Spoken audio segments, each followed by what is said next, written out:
Right now, somewhere on Earth, a stadium is shaking. The biggest match on the planet is being played this very second. The crowd is roaring, a striker is bearing down on goal, and history is about to be made. And you are 1,000 miles away. No television, no phone, no little screen to glance at. The most important game in the world is happening right now, and you have absolutely no way to see it. So what do? How on earth do you watch a game you physically cannot see? For almost the entire history of football, this wasn't a strange situation. It was simply normal. When the very first World Cup kicked off in Uruguay back in 1930, almost no one on the planet saw a single second of it. Television for ordinary people did not exist. Yet, if you weren't inside the stadium, the game was invisible to you. So the world had to invent other ways to watch. The slowest way was also the oldest. You waited for the newspaper. The result would travel out of the stadium along a telegraph wire, tapped out in code, and the next morning it would be printed in black ink on the back page. You found out who won a full day after it was over, long after the players had gone to bed. But waiting a whole day was agony. So people gathered.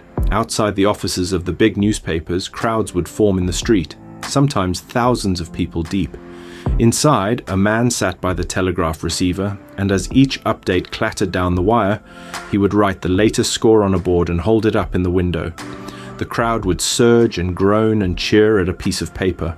That was as live as the news could get, and if you wanted to actually see the players move, you had to go to the cinema. A week or two after the match, between films, the lights would dim and a newsreel would play.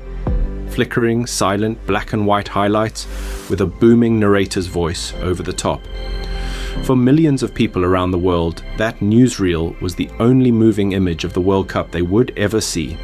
The goals they had cheered for days earlier finally appeared on screen as history. Now here is the part that sounds almost impossible today. In some cities, for the truly massive matches, people didn't gather to watch a game at all. They gathered to watch a board. Picture a huge public square, packed shoulder to shoulder with thousands of people, all staring up at an enormous mechanical scoreboard. Behind it, an operator received the match updates by telegraph, and by hand, he moved little markers across the board, a marker for the ball, a marker for each goal. The crowd stood there for 90 long minutes, cheering and gasping at small painted symbols sliding across a wall. They weren't watching the match. They were watching a rumor of the match, arriving slowly down a wire, and they loved every second of it. And then came the machine that changed everything, the radio. For the first time, the actual moment arrived in your home, live as it happened. No waiting for the morning paper, no squinting at a board. A commentator's voice came crackling out of a wooden box in the corner of the room, and that voice painted the entire game for you. The sweep of a pass, the roar as the keeper dived, the agony of a shot scraping the post. Families pulled their chairs close, leaned in, closed their eyes, and built the match inside their own heads. By the World Cup of 1950, this had become almost holy. The final was played in Brazil, in front of nearly 200,000 people, the largest crowd ever to watch a football match. When the home team lost, in the dying minutes, a silence fell over that vast stadium, and that silence traveled out across the radio waves to millions of people sitting in the dark who heard a nation's heart break without ever seeing a single face. Then, in 1954, in Switzerland, it finally happened. For the first time ever, the World Cup was broadcast live on television. It was grainy. It was black and white. The picture flickered and rolled, but it was real, and it was now.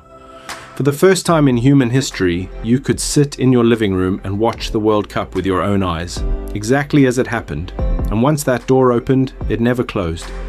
Within a few tournaments, hundreds of millions of people were watching the very same moving pictures at the very same instant, all around the world. The waiting was over. The imagining was over. Now the whole planet could simply look. So the next time you pull the World Cup final out of your pocket, in crisp color, in the palm of your hand, able to pause it, rewind it, and watch the goal again and again, just stop for a moment. It was almost never like this. For generations, following this game meant standing in a crowded square reading a board, or sitting in the dark around a glowing radio, building the most important match on Earth out of nothing but a stranger's voice. And here is the strange part. They didn't see less of the game than you do. In a way, they saw more, because they had to picture every single moment of it themselves. There's a brand new journey into the before times every single week. Subscribe, and I'll see you in the past.